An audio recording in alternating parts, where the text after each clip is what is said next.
بچوں، آج ہم ایک خوبصورت حدیث سیکھیں گے۔ نبی صلی اللہ علیہ وآلہ وسلم نے ہمیں دوسروں کے لیے محبت اور ہمدردی سکھائی ہے۔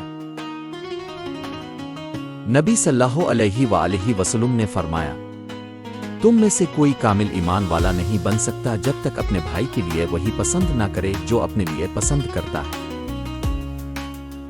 اس کا مطلب ہے کہ ہمیں دوسروں کے لیے بھی اچھا سوچنا چاہیے جیسے ہم اپنے لیے سوچتے ہیں۔ اگر آپ کو اچھی چیزیں پسند ہیں تو دوسروں کو بھی وہی خوشی دیں، یہی ایک اچھے مسلمان کی نشانی ہے۔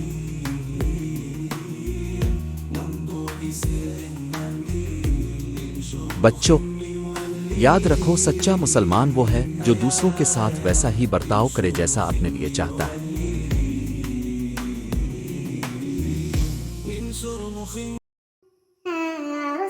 تو مسلم زون کو سبسکرائب کرنا نہ بھولیں۔ اللہ حافظ بچوں۔